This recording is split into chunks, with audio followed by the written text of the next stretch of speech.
Σήμερα κλέψαμε λίγο χρόνο από τη Λολίτα. Η Λολίτα είναι μια 23χρονη κοπέλα που τους τελευταίους 4 μήνες βρίσκεται στη Δαδιά. Ταξίδεψε από το μακρινό Μπορντό της Γαλλίας για να ζήσει το όνειρό της ως οθελόντρια στην Εταιρεία Προστασίας Βιοποικιλότητας Θράκης στη Δαδιά. Για να το καταφέρει αυτό φυσικά έκανε αίτηση στο Ευρωπαϊκό Σώμα Αλληλεγγύης. Σπούδασε ιστορία στο Πανεπιστήμιο Μπορντό Μοντέν του Πεσάρ και έχει μεταπτυχιακό τίτλο στη σύγχρονη ιστορία. Η επιθυμία της να ανακαλύψει διαφορετικούς πολιτισμούς ήταν πάντα πολύ ισχυρή. Έτσι, όταν είχε την ευκαιρία να αλλάξει τον επαγγελματικό της προσανατολισμό και να ταξιδέψει, έκανε αίτηση στο πρόγραμμα.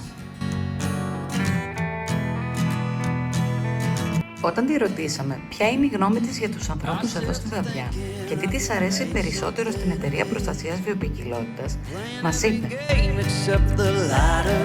Les gens ici sont très gentils et il y a un fort sentiment de communauté.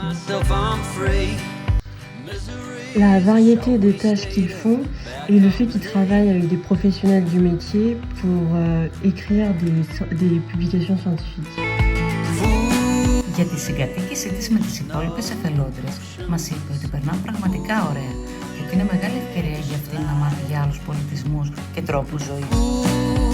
Όταν τη ρωτήσαμε αν μαθαίνει ενδιαφέροντα πράγματα και αν θα αποκομίσει κάτι από αυτή την εμπειρία, μας είπε: Alors j'ai appris beaucoup de choses intéressantes, en particulier parce que j'ai pas fait d'études dans le domaine.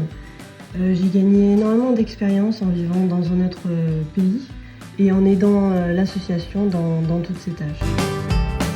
Τέλος, μας είπε ότι θα συνιστούσαν επιφύλακτα σε μελλοντικούς εθελοντές να κάνουν αίτηση, διότι είναι μια εξαιρετική ευκαιρία για γνωριμία με τη φύση και την άγρια ζωή. Αν θέλεις και εσύ να γίνεις εθελοντής ή εθελόντρια σαν τη Λολίτα, τώρα ξέρεις πώς.